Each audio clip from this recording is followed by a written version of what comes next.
Segundo encuentro de esta semana corta. Esta semana tenemos estos 2 encuentros. La semana que viene justo nos agarra un feriado. Me imagino que estarán contentos por el fin de largo como yo.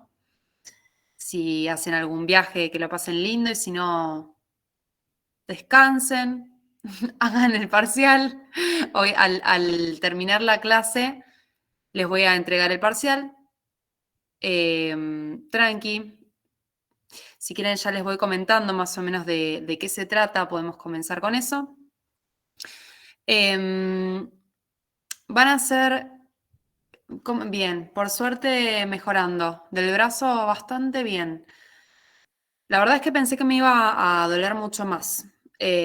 Cuando me dijeron que era una fractura, dije, bueno, nunca había pasado por el proceso de una fractura.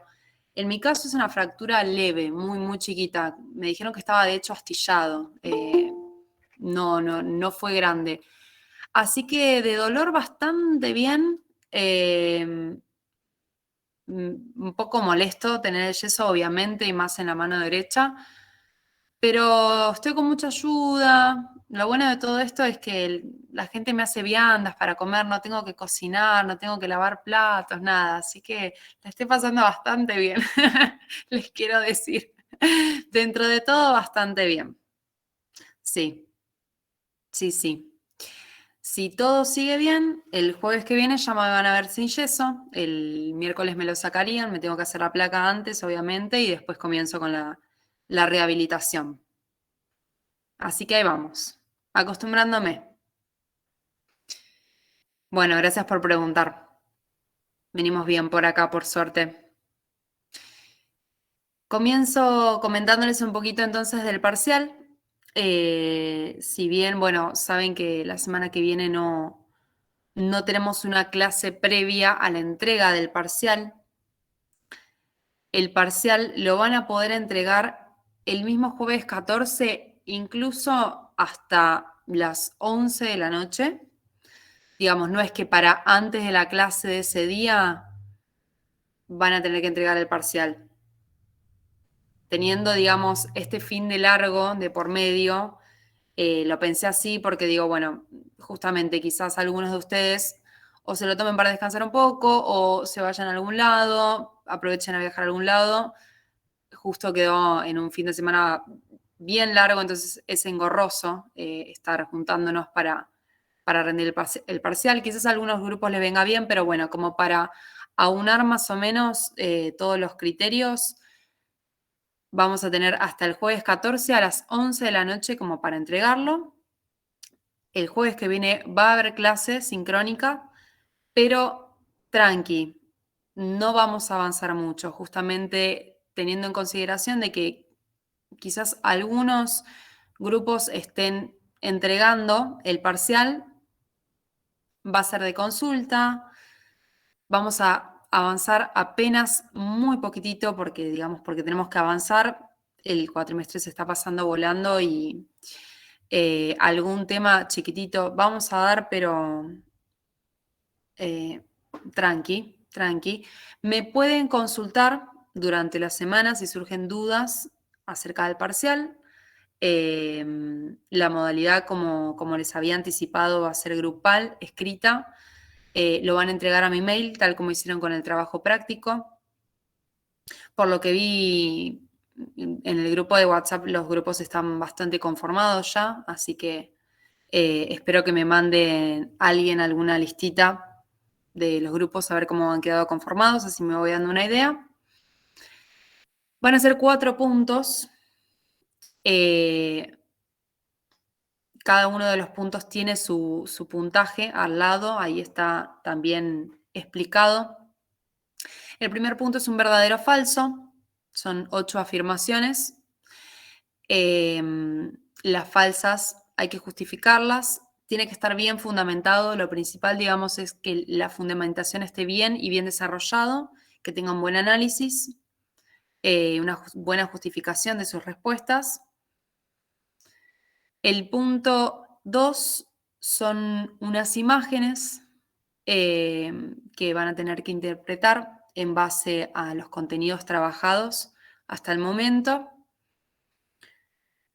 Son 3 imágenes que tienen que interpretar. La primera es más de desarrollar y la segunda y la tercera, está aclarado en el mismo Word, es más de poder decir de qué concepto se trata y decir algo pequeño sobre eso. Les pido más que en la primera imagen desarrollen. La segunda y la tercera puedan nombrar qué conceptos se encontrarían relacionados y algo chiquito de ese concepto, no mucho más, de la segunda y tercera imagen.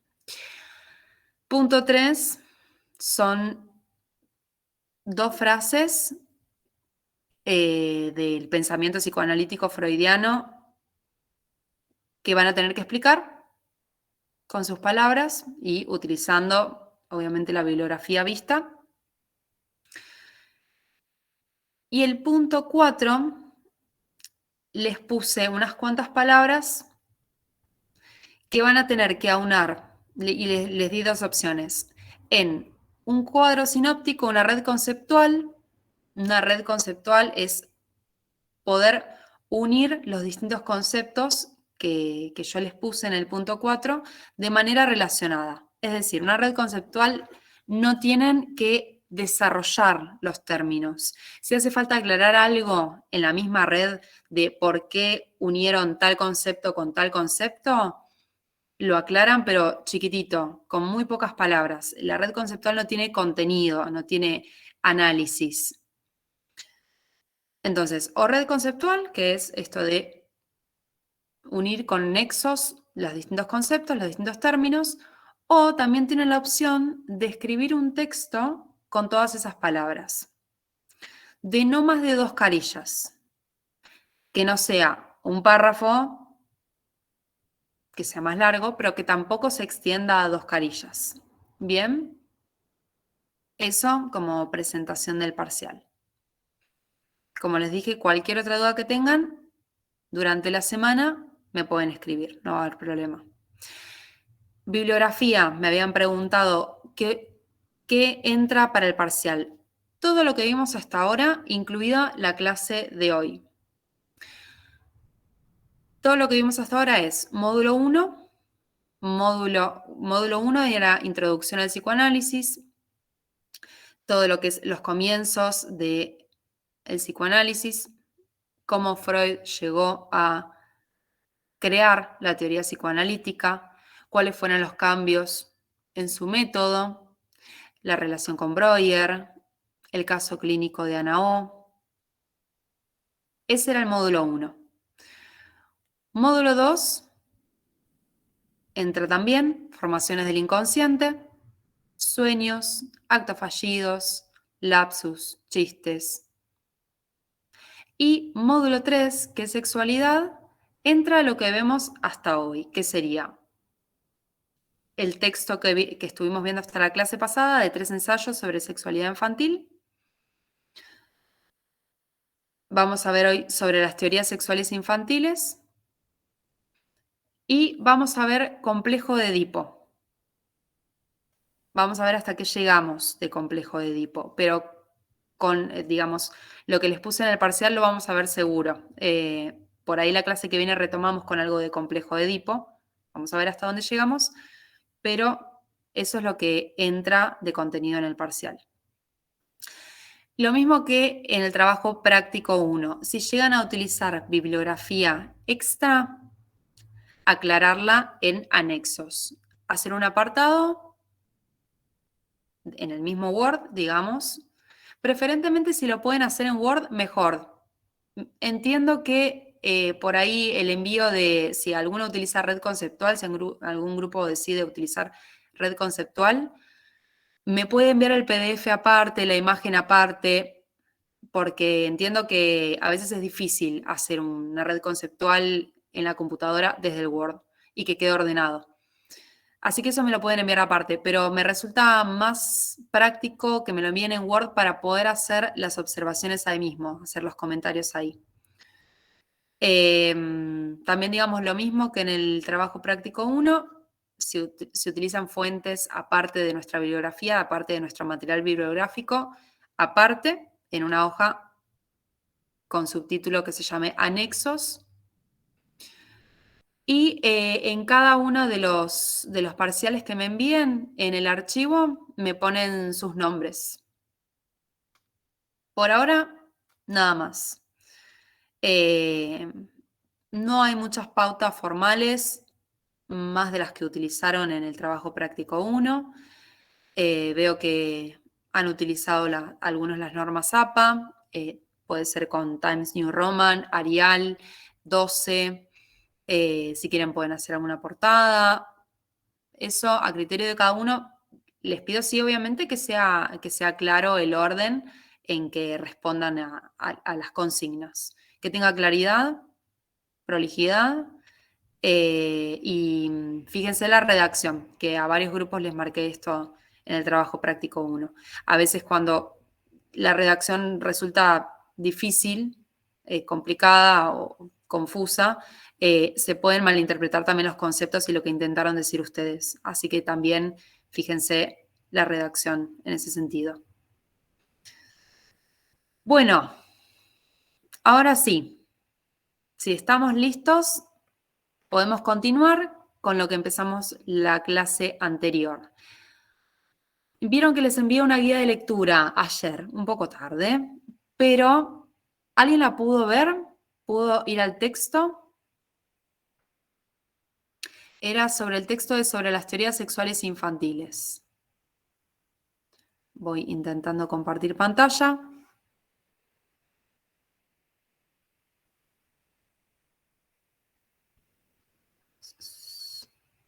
Ahí vamos. ¿Nadie leyó el texto, che?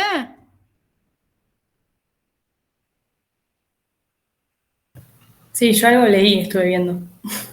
Bueno, bien. ¿Pudiste más o menos ver la guía de preguntas, encontrar alguna orientación ahí? Sí, sí, me fui ayudando con la guía. Perfecto. Bien.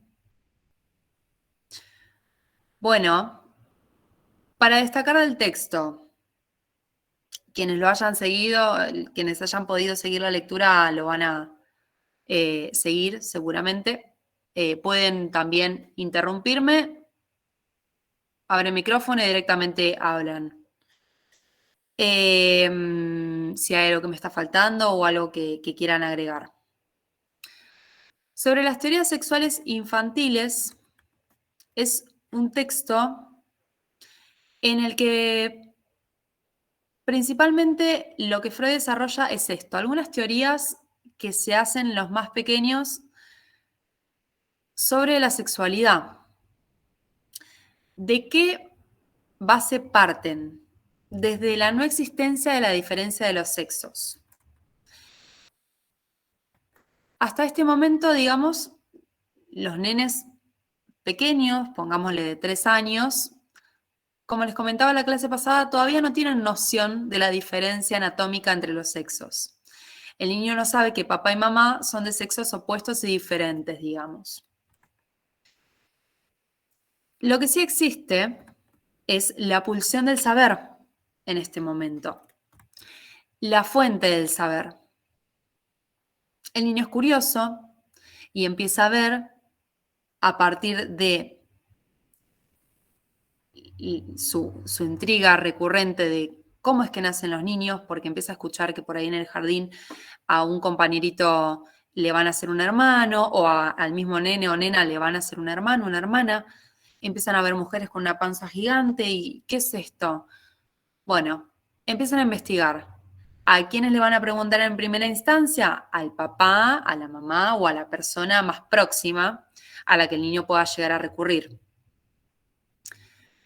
Pero cuando va a la pregunta, en general los padres a esta edad, no, por lo menos en ese momento, en aquel entonces, ahora por ahí nos pueden llegar a una respuesta un poco más certera y real, pero en aquel entonces les respondían, no, a los nenes los traen las cigüeñas, nacieron de un repollo. Algunas soluciones mágicas, digamos, a escapar de esta pregunta que a los padres y a los adultos los ponían incómodos en aquel entonces. Fracasa al recibir entonces el nene estas respuestas erróneas y los niños, que no son tontos, dice, en general rechazan estas teorías, generando desconfianza en los adultos, en los referentes. Entonces empiezan a adquirir, en cierto sentido, la noción de la existencia de algo prohibido, que los grandes desean mantener en secreto. Y por eso también los niños van a investigar luego también en secreto. El niño como posee entonces una pre-respuesta de algo que puede llegar a pasar, algo que los adultos no me quieren decir, no me quieren contar. Vamos a la investigación entonces. Se evidencia un conflicto psíquico, porque el niño cuando va a preguntar y se encuentra con una respuesta errónea, evasiva, justamente de sus referentes, de quienes tienen confianza, a ellos les genera un conflicto psíquico. Empiezan a investigar como para desentrañar este enigma, de dónde vienen los niños, y hacen 3 grandes teorías. La primera que nombra Freud en el texto es la premisa universal del pene. Lo que hablábamos la clase pasada, esto de que el niño le empieza a adjudicar a todo un falo, un pene, en todo ve lo mismo que él tiene entre las piernas, a todo se lo adjudica, a la mascota, a las personas, a los adultos, a las nenas, a todo se lo empieza a encontrar. Esta teoría que el nene se crea, de a poco empieza a decantar por su propio peso. Porque de a poco, en esta investigación, empiezan a ver que, bueno, no todo tiene un pene que yo se lo adjudique. Después, Freud nombra una segunda teoría, que es la teoría de la cloaca.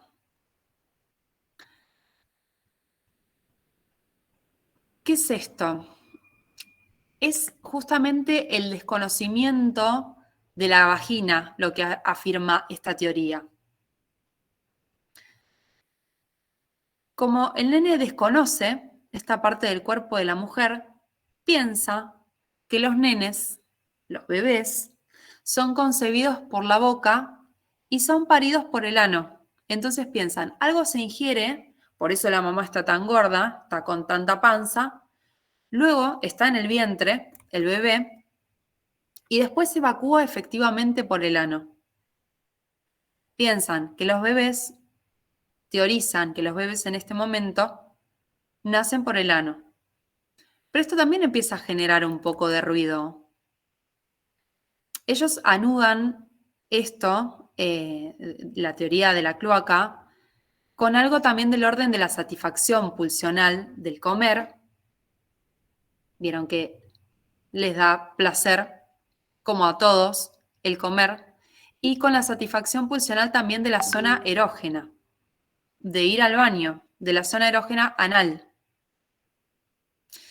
Asocian estas dos zonas y por eso también, digamos, se hacen esta teoría. Esta teoría va de la mano también de que no existe diferencia entre hombres y mujeres. Como decíamos, todavía hay desconocimiento de esto. Y de la ignorancia de la abertura genital femenina.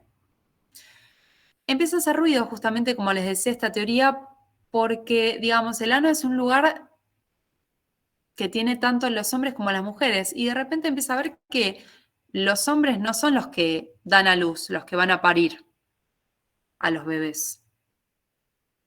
Esta teoría, entonces, tarde o temprano, empieza a caer por su propio peso, con, digamos, las afirmaciones, lo que empiezan a contrastar, a constatar también en la realidad. Pero esta teoría pasa por la cabeza de los más pequeños. Y Freud en este texto también nombra una tercera teoría sexual infantil, es la teoría, como les puse acá, sádica del coito. Perdón, algo importante que me olvidé de comentarles de la segunda teoría.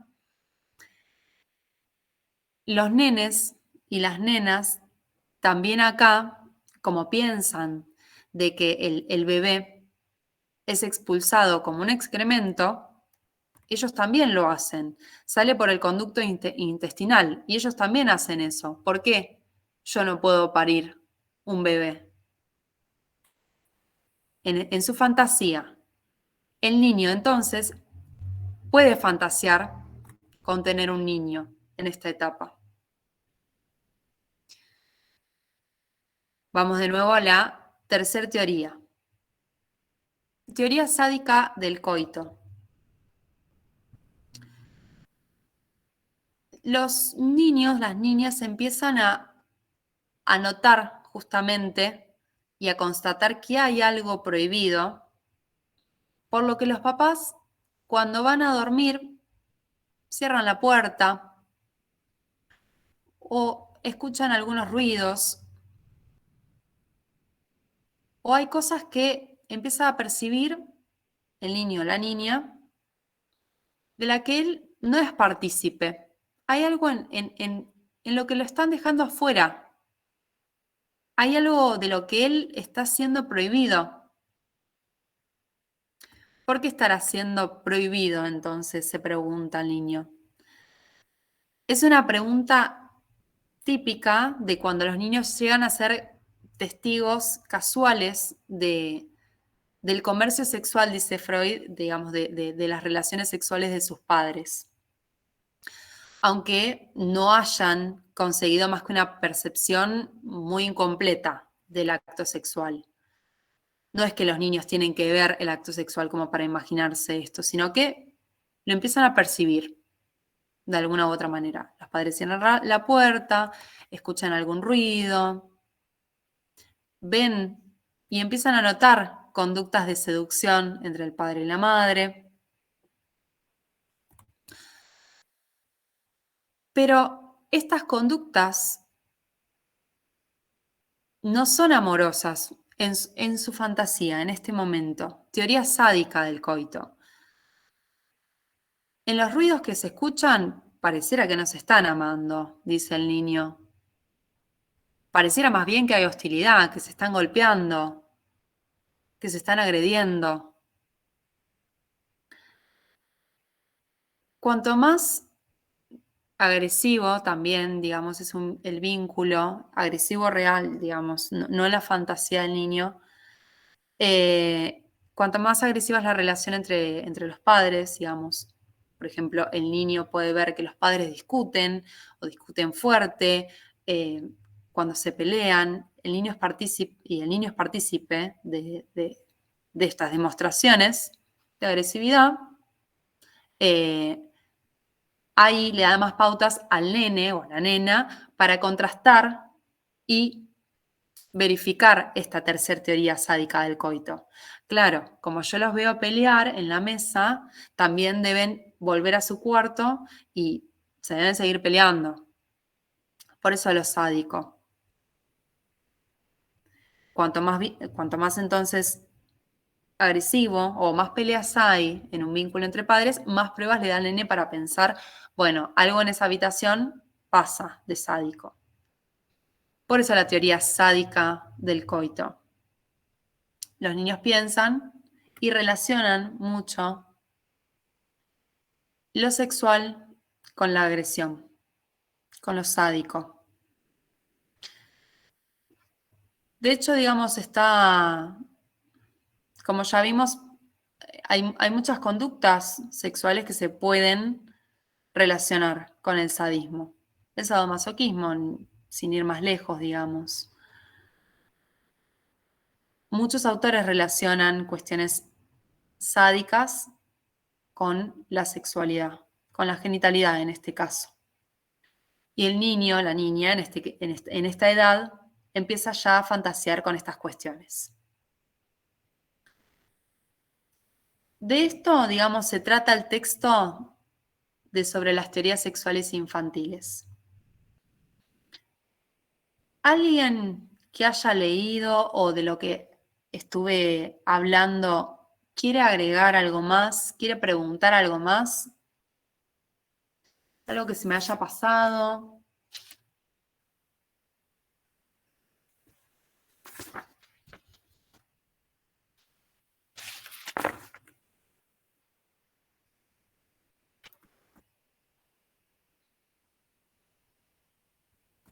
El niño también en esta etapa se pregunta, ¿esta curiosidad nos lleva al niño a explorar su cuerpo? Sí, sí, totalmente, totalmente. A explorar su cuerpo y a también querer explorar el cuerpo de los demás. Sí. Justamente en esta edad de tanta curiosidad y de, bueno, ver que algo del cuerpo está en juego, está puesto en el poder concebir, en el poder parir a un bebé, como ve que el cuerpo está relacionado con eso, porque las mamás por algo tienen esa panzota y de algún lado tiene que salir ese bebé, por algún lado entró y por algún lado tiene que salir. Exploran su cuerpo y también exploran el cuerpo de los demás, con juegos, por ejemplo, mostrándose también las partes íntimas. Es muy común que a esta edad, entre los 3 y los 5 años, los niños de edad de jardín se muestren las partes íntimas. Y es una cuestión de exploración, digamos, también hay que mediar, digamos, el adulto, estar ahí. Están en etapa de exploración, sí. Profe, no sé si ya lo dijiste, pero ¿hasta qué edad se dan estas teorías? No hay una fecha límite en el que se den estas teorías. Cada uno empieza a una edad diferente. En general empiezan más o menos entre los 2 y los 3 años. Y van culminando en la medida también en que los adultos van respondiendo a estos interrogantes. Y en la medida también en que el niño o la niña va confirmando y refutando sus fantasías, estas teorías, digamos, que son fantasías que el niño tiene, al fin y al cabo. Por ejemplo, la premisa universal del pene, lo que les puedo decir es, esta teoría se puede dar más o menos hasta que culmina la etapa del complejo de Edipo, porque el niño se da cuenta de que no todos tienen pene, la niña también. La teoría de la cloaca se da más o menos también en términos generales, digamos, hasta también la culminación del complejo de Edipo. Culminación del complejo de Edipo más o menos 5 o 6 años. Algunos más, otros menos. La premisa universal del pene puede ser que termine un poco antes, porque ya antes se dieron cuenta de que no todos tienen pene. La teoría de la cloaca, también, digamos, respondiendo cuando los padres y los referentes responden a estos interrogantes y cuando el niño refuta de que, bueno, realmente los niños no son expulsados como los excrementos. Nacen de otra manera.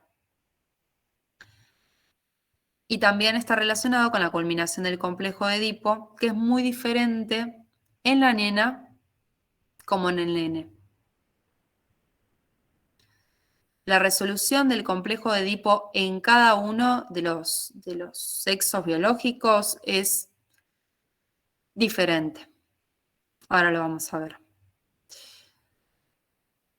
Los últimos dos textos los encontramos después de 3 ensayos sobre la sexualidad infantil, en el módulo 3, que se los pasé por WhatsApp. Está enseguida después de ese texto. Fíjense a ver si lo tienen.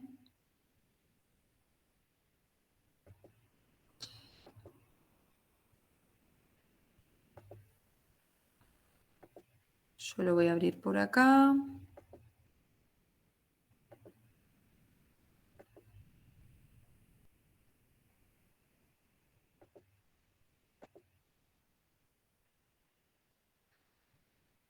Sí.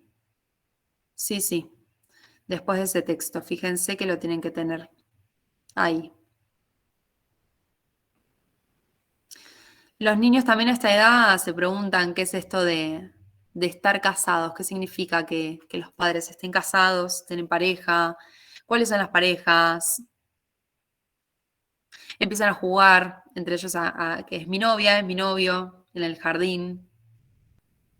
Algunos se dan besos en la boca, se dan piquitos, juegan a ser novios.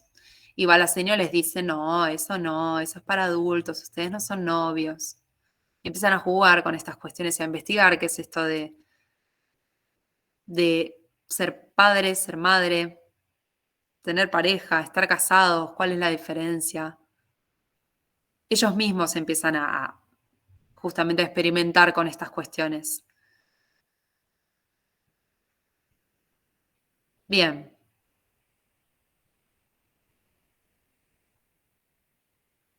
Si vamos bien, podemos continuar con lo siguiente, que los próximos 2 textos son de complejo de Edipo. Algunas consecuencias psíquicas de la diferencia anatómica entre los sexos, como les puse ahí en el Power, y el sepultamiento del complejo de Edipo. Son los próximos 2 textos que vamos a ver.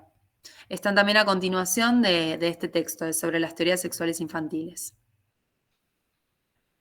Entre estos 2 textos, algunas consecuencias psíquicas y el sepultamiento del complejo de Edipo,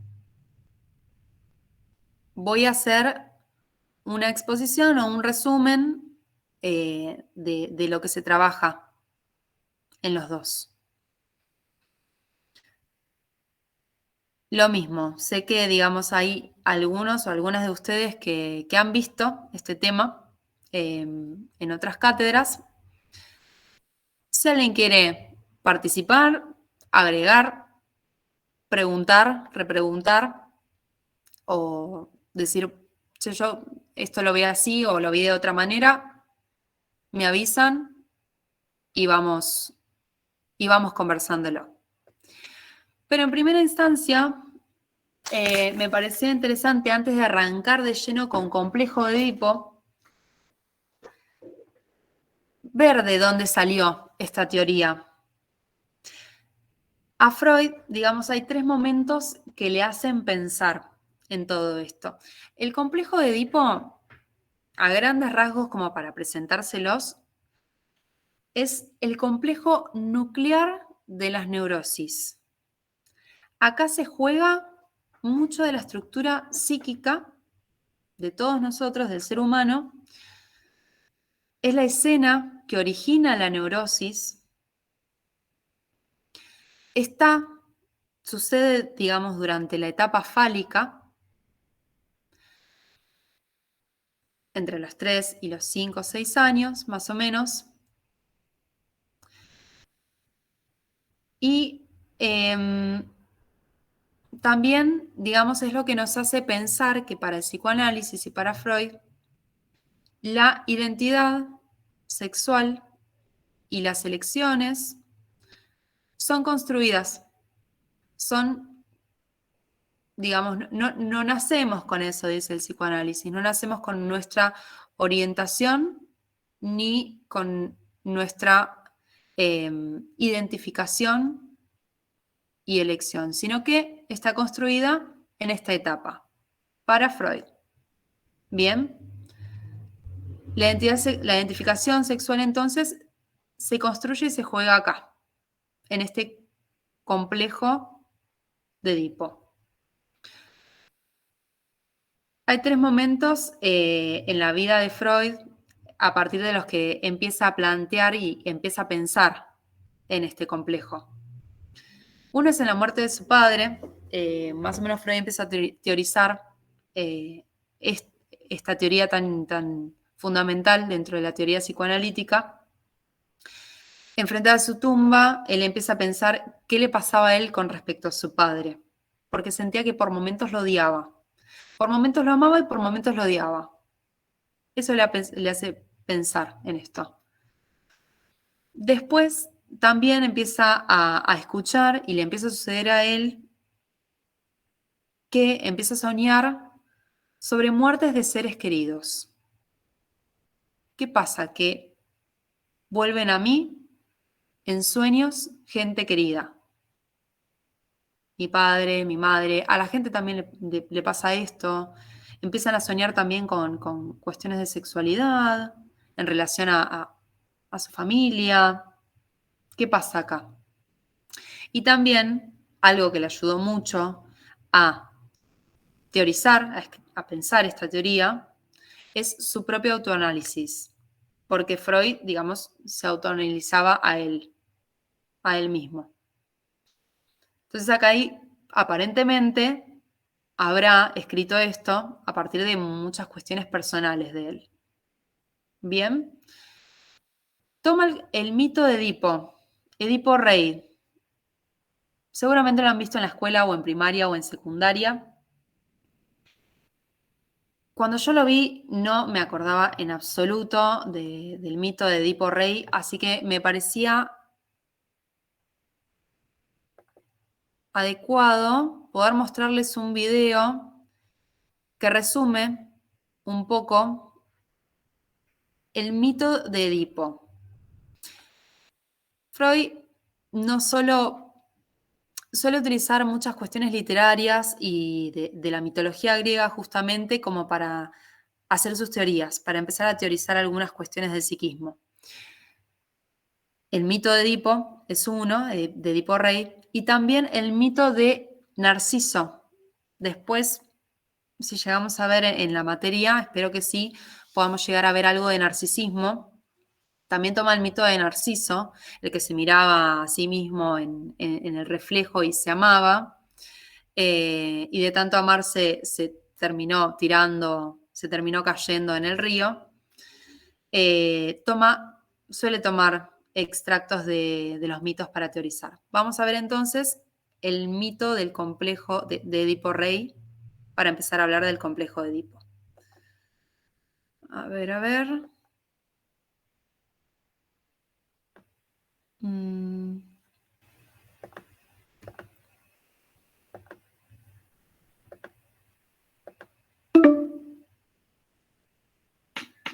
Ustedes dirán si se escucha. Create videos for your business with hundreds of templates designed to get them performing their best.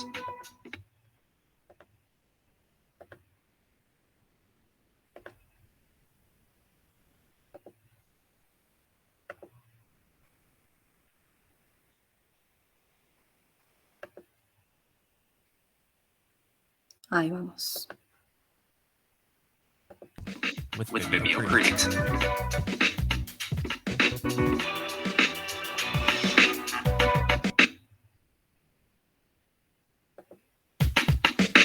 Bueno, Create videos for your a ver. Edipo Rey quizás es la tragedia griega más conocida. La fecha de escritura la podemos localizar en algún punto dentro del siglo V antes de nuestra era, y el autor de la misma fue Sófocles. Comencemos. La historia se va a desarrollar en Tebas, Grecia. Edipo sale de su palacio y se encuentra a un montón de ciudadanos alrededor de un sacerdote. Edipo, confundido, pregunta qué es lo que ha sucedido y se le comunica que la peste ha azotado en Tebas. Los ciudadanos se dirigen hacia él para que una vez más los libere y los salve. Edipo ya estaba enterado de esto y les comunica que envió a su cuñado, Creonte, con el oráculo. Edipo Rey quizás es la tragedia griega más conocida. La fecha de escritura la podemos localizar en algún punto dentro del siglo V antes de nuestra era, y el autor de la misma fue Sófocles. Comencemos. La historia se va a desarrollar en Tebas, Grecia. Edipo sale de su palacio y se encuentra a un montón de ciudadanos alrededor de un sacerdote. Edipo, sorprendido, pregunta qué es lo que ha sucedido y se le comunica que la peste ha azotado en Tebas. Los ciudadanos se dirigen hacia él para que una vez más los libere y los salve. Edipo ya estaba enterado de esto y les comunica que envió a su cuñado, Creonte, con el oráculo para averiguar cómo debían actuar. Justo en ese instante llega Creonte y le comunica que el oráculo le dijo: la única manera de que Tebas sea salvada es desterrando al asesino del anterior rey de Tebas, el rey Layo. Edipo se vuelve a sorprender, ya que como todos sabían, no existían pistas sobre el culpable. Creonte, sin embargo, comenta que habría sido asesinado bajo varios delincuentes con mucha fuerza. Así, entonces, para salvar a sus ciudadanos, Edipo se pone en marcha para descubrir quién fue el culpable de la muerte de Layo. Edipo le comunica a su pueblo que quien se rehúse a darle datos sobre la muerte de Layo será castigado. Les prohíbe a todos los tebanos que reciban a la persona que cometió el crimen y que tampoco le dirijan la palabra. Edipo manda llamar a Tiresias, un adivino, para que le ayude a desvelar este misterio. Una vez que Tiresias se encuentra ahí, Edipo le pide ayuda. El adivino, sin embargo, se muestra preocupado, ya que dice que él trae malas noticias, que no debería estar ahí, y entonces intenta irse. Edipo lo retiene y le exige que le diga. Tiresias dice que no quiere hacer públicas las desgracias de Edipo y que, aunque se callase, igual se descubriría. Edipo se enoja, lo culpa a él y lo insulta. También le pregunta si fue Creonte, su cuñado, quien le pagó para que mintiese. El adivino lo niega, pero Edipo no le cree. Tiresias le dice entonces que pronto no verá más que las tinieblas. Luego, antes de irse, le dice que el asesino se encuentra allí y que está disfrazado como un extranjero, aunque en realidad es tebano de nacimiento, y que esa persona caerá en la desgracia. Descubrirá que es padre y hermano de sus hijos, hijo y esposo de su madre. El adivino se calla y se va.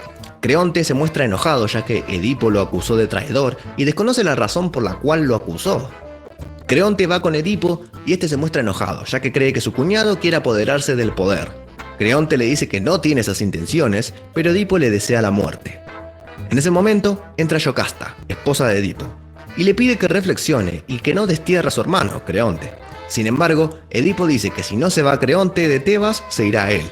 Creonte entonces accede a irse. Edipo le explica a Yocasta por qué está enojado. Le cuenta lo del adivino y cómo Creonte le habría pagado. Sin embargo, Yocasta le dice que nadie entiende a los adivinos. Hace mucho, un adivino le dijo que Layo, su ex esposo, moriría a manos de su propio hijo, pero sin embargo, Layo fue asesinado a manos de extranjeros. El único hijo que ella tuvo fue sacrificado. Por tal motivo, no habría que creerle tan al pie de la letra a los adivinos y al oráculo, ya que nada de eso sucedió. Edipo, entonces, se muestra confundido. Le pregunta dónde murió Layo y cómo era él físicamente. Yocasta le cuenta todo, y Edipo comienza a sentirse mal. Él le pregunta si alguien que acompañaba a Layo sobrevivió, y se entera que un sirviente lo hizo, pero que se fue apenas supo que Edipo gobernaba. Él vuelve a sentirse incómodo, y Yocasta no entiende por qué. Edipo le cuenta la historia. Su padre era de Corinto y su madre de Mérope. Una vez, unos borrachos le dijeron que era adoptado, y sus padres se lo confirmaron. Edipo decidió marcharse al enterarse de esto. Sin embargo, el oráculo le anunció desgracias a su futuro.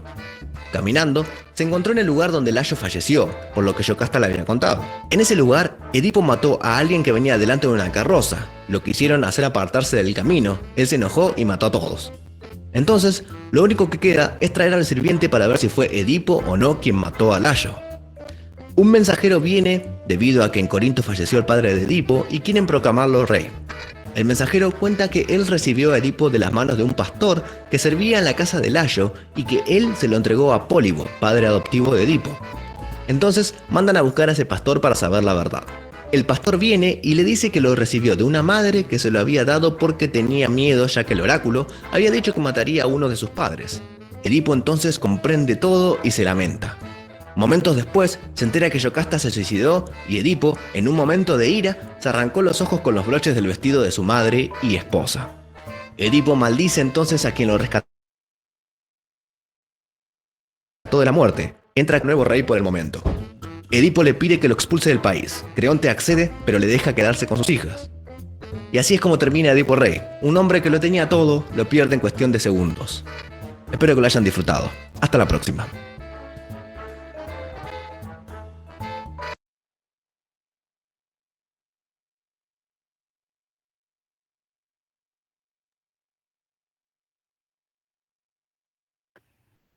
Bueno, ¿se acordaba más o menos del mito de Edipo? Una tragedia, la tragedia de Edipo. Lo que, digamos, extrae Freud de este mito es esta cuestión de Edipo, el hijo, teniendo hijos con su propia madre. Le habían anticipado a los padres de Edipo que este bebé que nacía iba a futuro a tener hijos con su propia madre. Entonces lo mandan a colgar a un árbol, lo cuelgan desde los pies. Edipo significa el de los pies hinchados. Porque lo mandaron a colgar, digamos, desde los pies para que se muera, pero alguien pasó por ese lugar y lo descolgaron. Finalmente Edipo creció y se cumplió la profecía que no querían que se cumpla. Edipo mata a su padre y se acuesta con su madre. Tiene hijos con su madre, con Yocasta. Se cumple la profecía. No sabían, obviamente, ni que Edipo había matado a su propio padre, ni que se había acostado con su propia madre. Y cuando se dan cuenta, ocurre la tragedia de que la madre de Edipo se mata porque no pudo soportar el horror de haber cometido este incesto, y Edipo se saca los ojos. Ahí les voy a pasar a compartir de nuevo.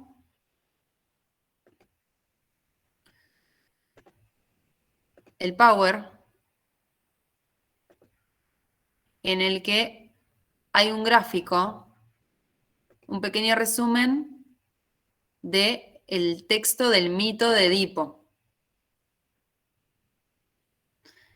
Está bueno porque está bien graficado qué es lo que pasó antes del nacimiento de Edipo, esto que les contaba, que recibe el oráculo, prediciendo qué es lo que va a pasar en un futuro, cuando nace Edipo, qué pasa, mandan a matarlo. Cuando se descubre la verdad,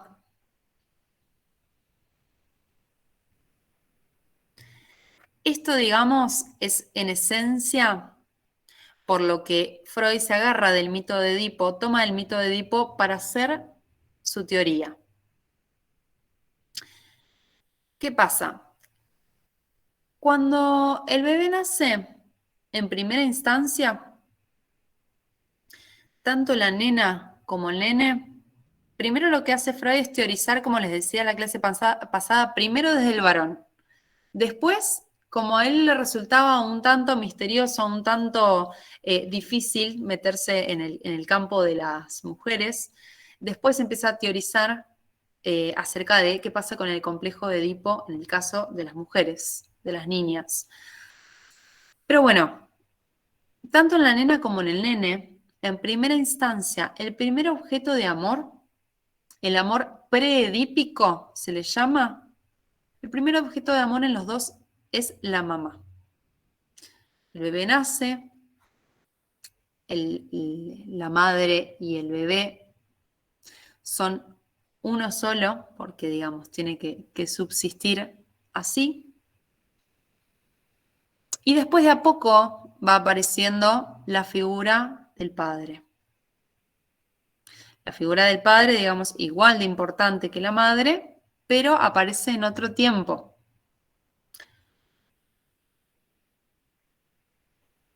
Cuando se comienza a entrar en el complejo de Edipo, se entra por diferentes vías. El nene, el varoncito, lo que empieza a sentir en la etapa fálica son las sensaciones en su zona erógena, en su pene. La mamá, y con los cuidados maternales, lo baña, lo cuida, lo mima, el bebé es de alguna manera, y en el buen sentido, digamos, si no hay un exceso de este tipo de cuidados, digamos, de mimarlo, de bañarlo, de tocarlo, si no hay un exceso de esto, se puede decir que está erotizando su cuerpo, lo está libidinizando a su cuerpo. Hay que, digamos, siempre hacer la excepción de cuál es un buen cuidado y una forma de libidinizar de una manera tierna al bebé. Hay que ver cuando hay un exceso. El bebé, ya el nene, digamos, entrando en la etapa fálica a los 3 años, con todas estas teorías sexuales que les comentaba, empieza a fantasear que él puede llegar a ser la pareja de su madre, como lo es el padre. Vieron que hay, quizás a medida que vayamos viéndolo, puedan empezar a pensarlo en ustedes, con primitos, con hermanos, con hijos, con quien tengan, estas cuestiones edípicas que se van jugando a esta edad. Vieron que dicen, el nene en general es mucho más apegado a la mamá, la nena con el papá, a esta edad. Es que se están jugando cuestiones edípicas. El nene de alguna manera quiere ser la pareja de su madre, tal como lo es su padre. Y en este amor que le tiene a la madre, en cierto sentido, odia al padre, porque tiene el rol que a él le gustaría tener. Envidia a este padre y tiene sentimientos y conductas hostiles hacia este padre porque quiere ocupar su lugar. En primera instancia, Freud dice esto: amor a la madre, odio al padre. Odio, celos, rivalidad para con el padre. Un poco más adelante empieza a pensar que en realidad no es todo tan así, no es 100% amor a la madre y 100% de odio al padre, sino que también en este juego, en este amor hacia la madre, también va a haber sentimientos de odio u hostilidad hacia la madre. Porque de repente la mamá le marca el límite. Sí, yo te amo, pero mi pareja es otra persona. Se lo marca obviamente con conducta, son cuestiones inconscientes. No se dicen directamente. A veces los nenes sí, ay, ella es mi novia. Las nenas también, ay, mi rey, mi novio, mi pareja, al padre. Pero son cuestiones inconscientes. La mamá tampoco es que le dice al hijo, no, vos no te vas a acostar conmigo. No, digamos, se muestran de manera inconsciente, se muestran de manera sutil.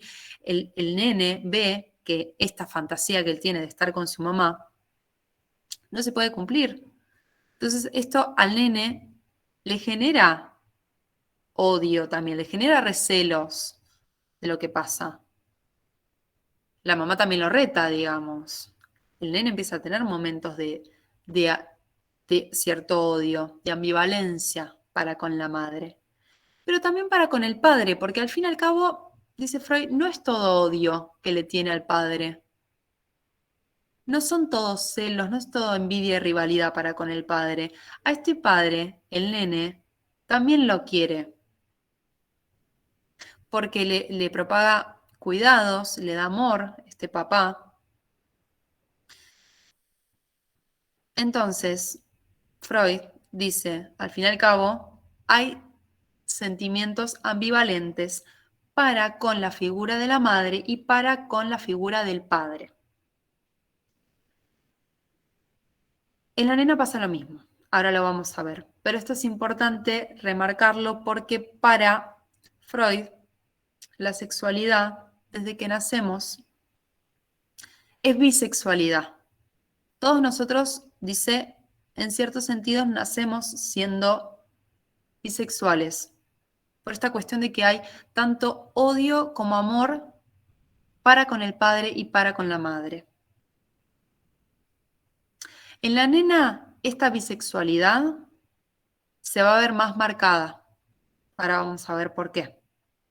Es más fácil de definirla, es más fácil de visualizarla. ¿Por qué? Porque en la nena, el primer objeto de amor, también como les comentaba, es la mamá. Es el primer objeto de admiración, de cuidados, de amor, en la fase preedípica. Pero la nena, al entrar a la fase edípica, va a tender a desplegar estos sentimientos de amor que en primera instancia, en un periodo preedípico, tenía con la madre, ahora los va a desplegar con el padre. Va a dirigirse al padre. ¿Por qué entra la nena al complejo de Edipo? ¿Por qué entra en esta fase de querer estar con el padre?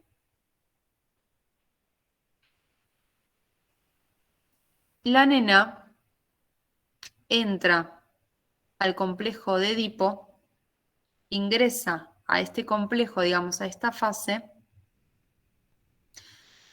a raíz del complejo de castración. La nena vivencia el complejo de castración y a partir de ahí ingresa al complejo de Edipo. No sé si recuerdan, la clase pasada habíamos empezado a ver un poco esto del complejo de castración. La nena ingresa entonces al complejo de Edipo por el complejo de castración. El complejo de castración en la nena es vivenciado como la envidia del pene.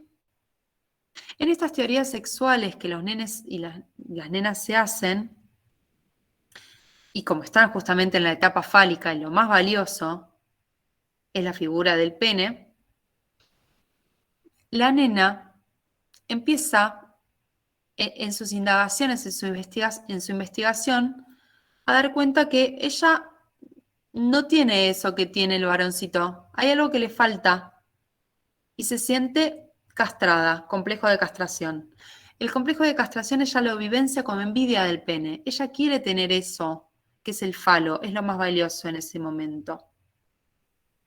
Como ella no lo tiene, va en búsqueda del padre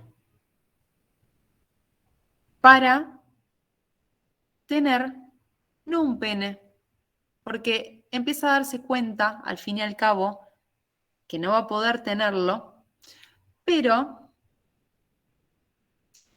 la nena lo que hace inconscientemente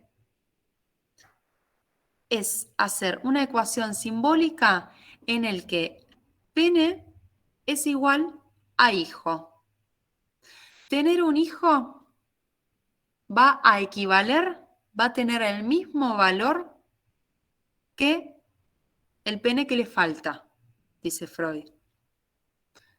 Entonces va en búsqueda del padre para tener un hijo con él, con la figura más cercana, con su referente más cercano, digamos. ¿Por qué va en búsqueda del padre? Porque es su referente más cercano. El padre tiene eso que puede hacer que ella tenga un hijo con él.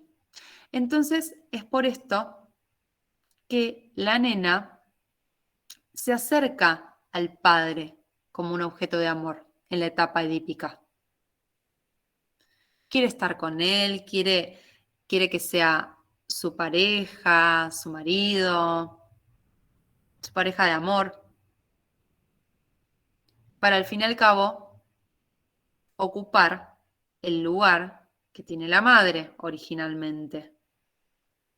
Entonces, la nena se acerca al padre, tiene sentimientos de amor con él y de rivalidad y enfrentamiento para con la madre, porque quiere ocupar su lugar también. Tiene recelos de ese lugar.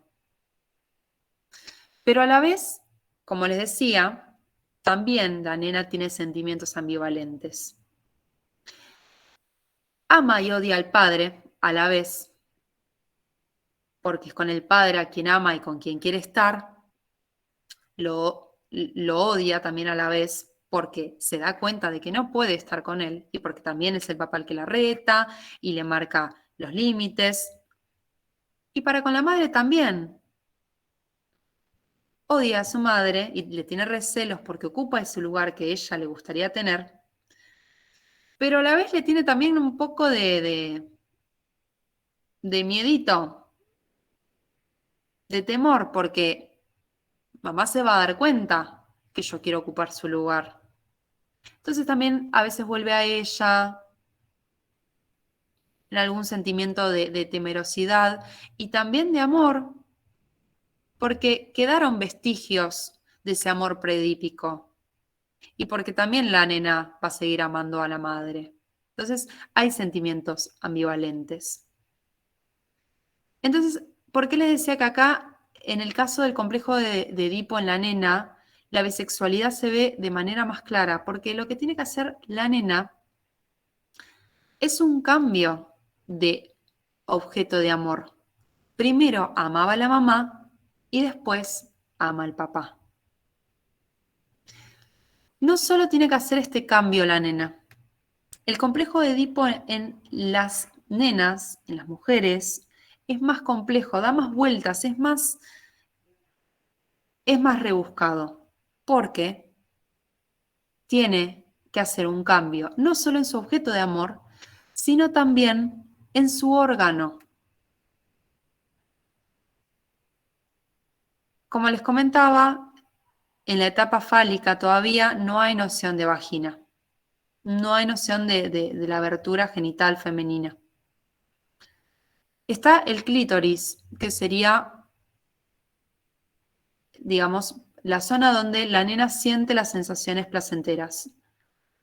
Pero tiene que hacer un cambio de órgano en algún momento para, al fin y al cabo, llegar a la etapa genital y vivirla con fines sexuales reproductivos.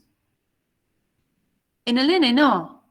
En el nene siempre fue digamos, el órgano genital masculino siempre fue uno para él. La nena tiene que hacer un cambio, dice Freud, para llegar a la sexualidad normal y bla, lo que veremos más adelante, en la adolescencia.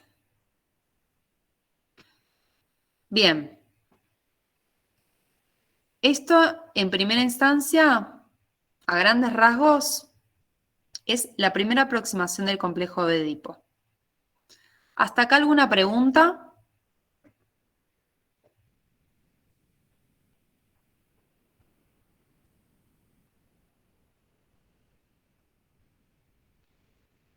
¿Alguna duda?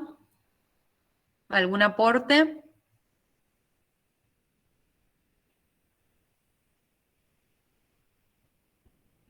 Vamos a un gráfico. Hay dos gráficos que les quiero mostrar como para seguir con el complejo de Edipo.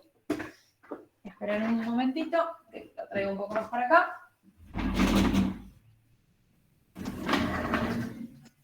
Bien. Vamos a ver cuánto se ve. Voy a dejar de presentar esto, así pueden ver mejor acá. Bueno. Les dije que complejo de Edipo, en el complejo de Edipo encontramos el complejo de castración, que se vivencia de manera muy distinta en el varón y en la mujer. Les había comentado que la nena ingresa al complejo de Edipo a través o gracias a o a partir de el complejo de castración. Cuando la nena se da cuenta que ella no tiene pene, va a ir en búsqueda de el padre para que le dé un hijo, al fin y al cabo. ¿Cómo sale la nena de este complejo de Edipo? ¿Cómo se resuelve el complejo de Edipo en el caso de la nena? Dice, al fin y al cabo la nena se resigna. No hay un límite muy marcado en el que podamos decir, acá se termina el complejo de Edipo de la nena, acá se resuelve. Acá damos por sentado que se resuelve el complejo de Edipo. No hay un límite marcado, sino que la nena va a ir saliendo poco a poco y de manera más rebuscada del complejo de Edipo. En el caso de la nena, dice Freud, cuando sale del complejo de Edipo, cuando puede salir por resignación porque se da cuenta de que no puede estar con su papá, está la ley del incesto que dice, vos con tu papá no. Ella se resigna de que no va a poder tener un pene, tampoco va a poder estar con su padre, no va a poder tener un hijo con su padre, y va decantando de a poco en la salida, que va siendo ella del complejo de Edipo. Freud marca 3 salidas del complejo de Edipo, 3 salidas posibles del complejo de Edipo en el caso de la nena. Uno, dice, puede ser la inhibición sexual, la frigidez. Cuando la nena se resigna y dice, digamos, no voy a poder lograr lo que yo quería lograr en el complejo de Edipo, que era estar con mi papá, o tener un pene, o tener un hijo, finalmente se resigna y una de las salidas posibles, una de las maneras posibles de resolución del complejo de Edipo en la nena es la inhibición sexual. Estas mujeres que de grandes sufren de frigidez, por ejemplo, que la frigidez es no poder tener relaciones sexuales porque no se excitan, no tienen líbido sexual desde la excitación sexual. Es un problema, digamos, sexual en las mujeres. La frigidez. Otra salida posible del complejo de Edipo en las mujeres es el complejo de masculinidad, nombra Freud como una segunda salida posible. Acá nombra complejo de masculinidad, él la relaciona con poder de alguna manera resolver el complejo de Edipo negando esta realidad. Bueno, yo a pesar de todo, dice la nena, yo tengo un pene igual. Niega, desmiente esta realidad y dice, yo creo que tengo un pene. Lo sigo sosteniendo, digamos, desmiente esta realidad y es una salida del complejo de Edipo en la mujer, posible, una posible salida. El complejo de masculinidad. Y otra tercera salida que Freud considera como la salida más del lado de la salud es la heterosexualidad, digamos, posicionarse como una mujer en búsqueda de un objeto sexual masculino, digamos, del sexo contrario. Bien, estas son las 3 salidas posibles que nombra Freud del complejo de Edipo en el caso de la mujer. La inhibición sexual o frigidez, el complejo de masculinidad, que es desmentir esta realidad. Yo a pesar de todo tengo un pene igual y me posiciono como si lo tuviera. Se le llaman a las mujeres fálicas, por ejemplo, así, que se posicionan como yo igual lo tengo, digamos. Yo lo puedo todo. Mujer completa, digamos, mujer fálica.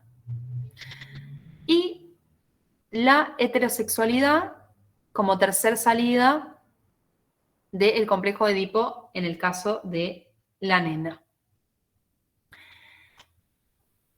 En el caso del nene, ¿cómo se vivencia el complejo de castración? Como les venía diciendo, en primera instancia, el nene en su fase preedípica, objeto de amor, madre. Entra el complejo de Edipo, queriendo estar con su madre, sigue manteniendo el mismo objeto de amor, tiene amor y tiene celos y rivalidad para con los dos progenitores, como la nena, hay odio y amor para con los dos progenitores. En el caso del varón, es mucho más marcado el momento en el que él sale del complejo de Edipo. ¿Cómo sale el varón del complejo de Edipo? ¿Cómo se resuelve este complejo de Edipo en el caso de él? Por la angustia por el complejo de castración, que en el caso del nene es vivenciado como angustia de castración. ¿Angustia ante qué? El nene, en esto de querer estar con su madre, ser la pareja de su madre, busca a su mamá como objeto de amor, empieza a pensar, hay personas a las que le falta el pene, que es lo que yo tengo. En algún momento quizás se han mandado alguna y se lo han cortado, se lo han removido. Vieron que hablábamos la clase pasada que en sus teorías los nenes, en esta teoría sexual de la premisa universal del pene, de adjudicarle a todo un pene, en un principio se lo adjudican a todo, desmienten la realidad, todo tiene pene. Después empiezan a pensar que, bueno, por ahí a estas personas que le falta ya le va a crecer, y después empiezan a pensar, bueno, no, por ahí en algún momento lo tuvieron y por alguna cuestión fue removido, fue extraído, se lo sacaron, se lo cortaron. Bueno, en base a esto es que el nene empieza a pensar, yo lo tengo, pero a mí en algún momento me lo pueden extraer, como le pasó a mamá. Quizás ella en algún momento lo tuvo y se debe haber mandado alguna, por lo cual fue removido. ¿Qué pasa? El nene quiere estar en pareja con la madre. Y empieza a fantasear que a él le puede pasar esto de que se lo corten. ¿Por qué? Empieza a pensar en el padre y empieza a decir, bueno, si yo quiero, insisto en seguir queriendo estar con la madre, que es la pareja de mi padre me lo va a remover, me lo va a cortar. O alguien, como castigo de mis deseos edípicos, de mis deseos incestuosos, a raíz de querer lo que yo quiero, que es estar con mi madre, me van a castigar.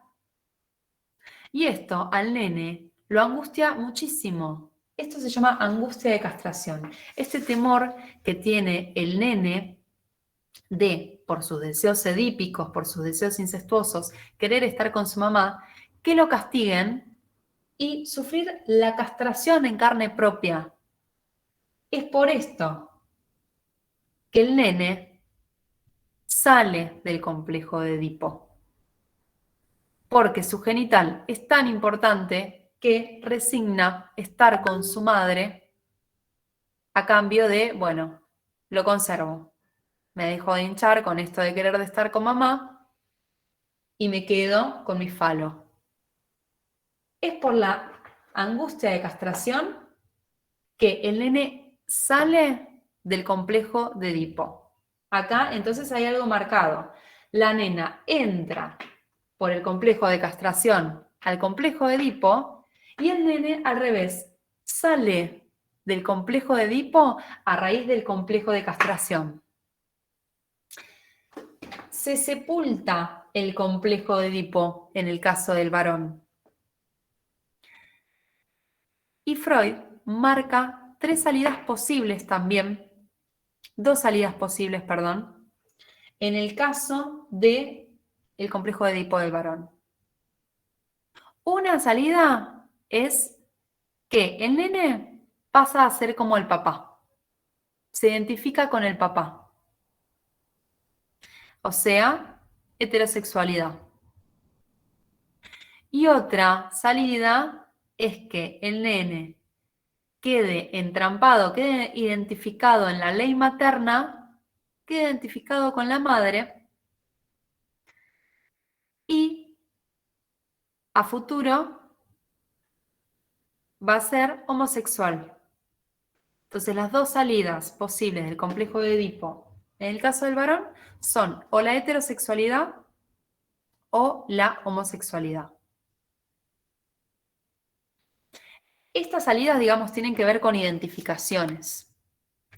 Lo que se juega acá en el complejo de Edipo, como les comentaba, tiene que ver con las identificaciones sexuales. Me identifico con el padre, me identifico con la madre, con qué rol, a raíz de qué vivencias, cómo se resuelve el complejo de Edipo, va a ser crucial y estructurante para la subjetividad.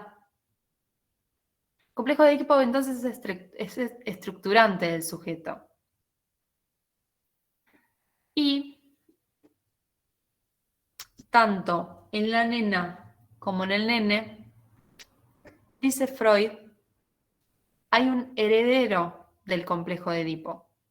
Del complejo de Edipo en ambos sexos se hereda algo, y es el superyo. Van a leer una frase que se repite en varios textos que dice: el superyo es el heredero del complejo de Edipo. En el complejo de Edipo, como les comentaba, se juegan muchas cuestiones de identificaciones. Identificaciones con el padre, con ambos progenitores. Hay cuestiones de ambivalencia. Y en estas identificaciones, el nene se identifica también con la ley que se instala. ¿Cuál es la ley que se instala en este caso? Vos con tu madre no, vos con tu padre no. Acá se instala la ley, el vos no podés. Por eso también es estructurante. El superyo, lo vamos a ver un poco más adelante, pero es importante que sepan esto, que es a raíz de la salida del complejo de Edipo que se instala y se arma, se comienza a armar el superyo. El superyo es una instancia psíquica perteneciente a la segunda tópica de Freud que tiene que ver con las leyes, con las identificaciones del padre y la madre que marcan la ley, que marcan este vos no podés. Lo vamos a ver más adelante igual, qué es el superyo. Bueno, hasta acá. ¿Alguna pregunta?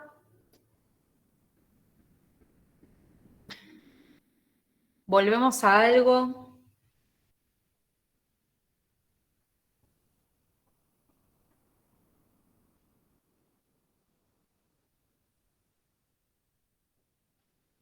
Cuando vayan al texto, a los dos textos, digamos, algunas consecuencias psíquicas y el sepultamiento del complejo de Edipo, probablemente empiecen a surgir algunas dudas. Yo tengo el texto puntuado. ¿Qué pasa si el niño o niña no tiene una de esas dos figuras? Si no tiene alguna de esas dos figuras, padre o madre biológico, por ejemplo, o adoptivo, va a encontrar y va a tener algunos otros dos referentes que ocupen el rol materno y el rol paterno. Siempre van a estar estos dos roles. Por ahí no es el padre y la madre.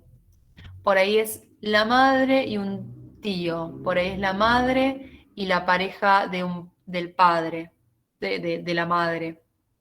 Por ahí son dos varones, por ahí son dos mujeres, por ahí es un niño o una niña que se encuentra en un hogar y es huérfano o huérfana. En esa institución, algún preceptor, algún cuidador va a ocupar algunos de estos dos roles. Estos dos roles van a estar marcando lo que significan o el padre o la madre, el rol materno y el rol paterno. En algún u otro lugar, digamos, se encuentran estas dos figuras, aún, digamos, en niños huérfanos. Madre o padre pueden ocupar los dos roles. Según la teoría, no. Según esta teoría, no, digamos, son personas diferentes. Que, digamos, que es distinto a pensar, bueno, pero una madre también, o un padre, también puede ocupar en cierto sentido los dos roles. Sí, los padres y las madres ocupan los dos roles, que es esto de, como les comentaba la otra vez, el rol materno tiene más que ver con los cuidados, con la ternura, con la alimentación, y el rol paterno tiene más que ver con instalar la ley, con los límites, con esto, digamos, castración, instalar un poco la castración. Un progenitor puede cumplir con esas dos funciones, pero siempre va a haber dos personas que cumplan los roles de manera más definida.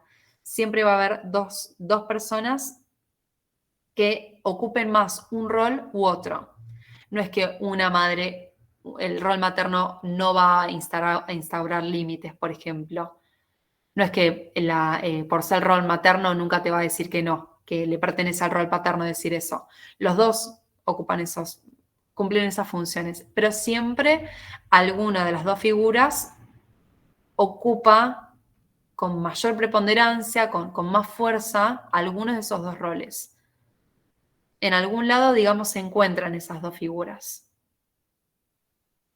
Encarnado en, ya les digo, en un abuelo, en una abuela, en una tía, en una hermana mayor, en un hermano mayor. No necesariamente en padre y madre.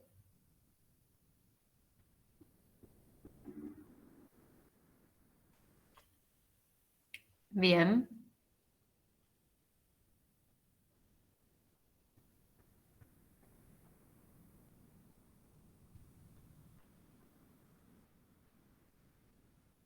Bien. Les paso a compartir, si no hay ninguna pregunta más por ahora. Yo tengo los textos puntuados, pero la verdad es que va a ser tedioso si los empezamos a puntuar ahora. Por ahí lo puntúo en la próxima clase. O se los paso por WhatsApp. Como quieran ustedes. No sé qué les servirá más. Ahora no, porque ya debemos estar cansados. Espero a ver qué prefieren. Por ahí lo puntúo el jueves que viene. O se los paso de alguna otra manera. Así lo pueden tener. Pero sí les quiero compartir pantalla de algo que me parece que les va a recontra servir para seguir analizando esta teoría. Lo tienen en el módulo 3. Les quiero mostrar dónde está una pestaña.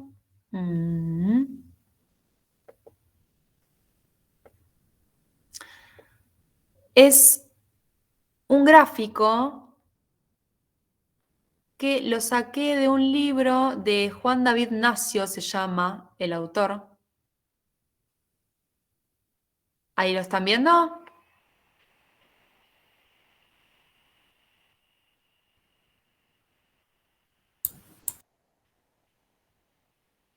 ¿Se ve?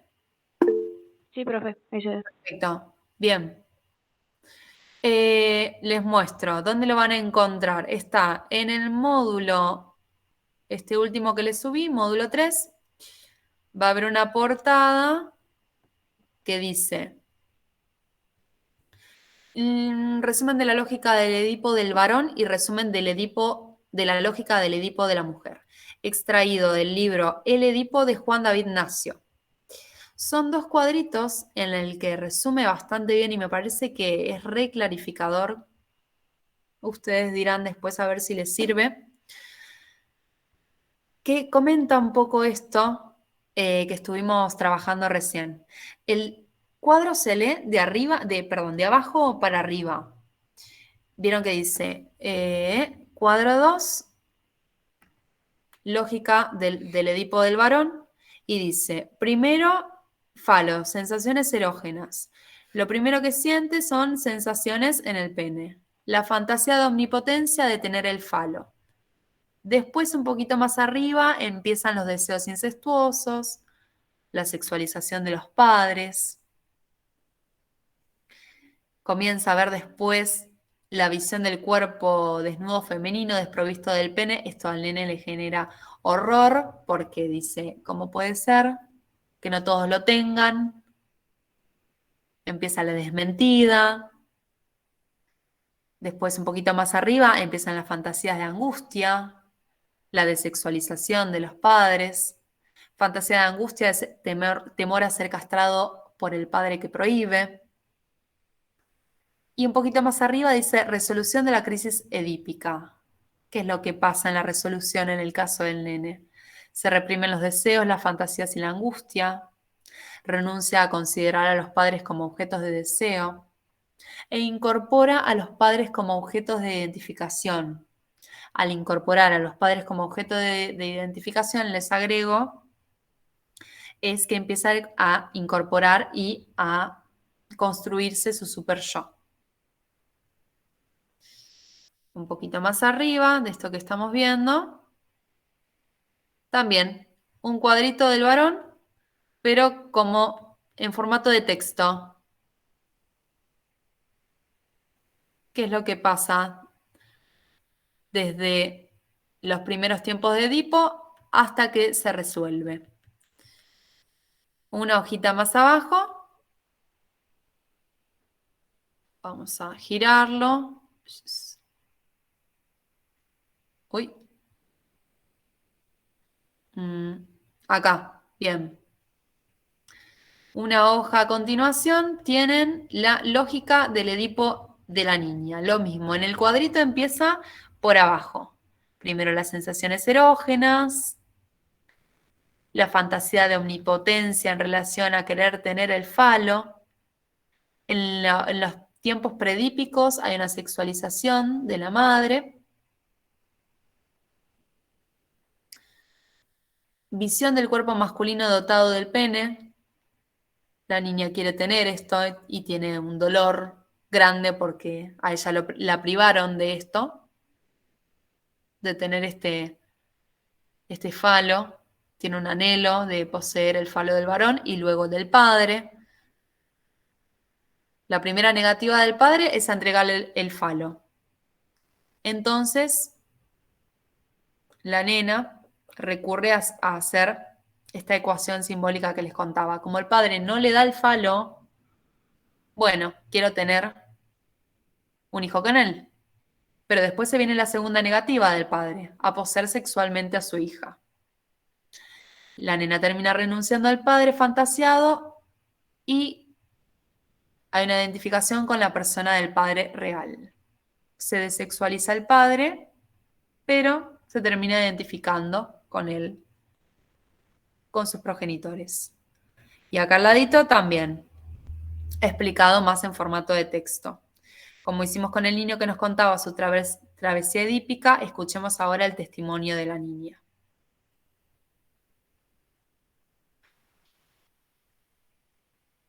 Bueno, les recomiendo, les sugiero que en estos 15 minutos que quedan de la clase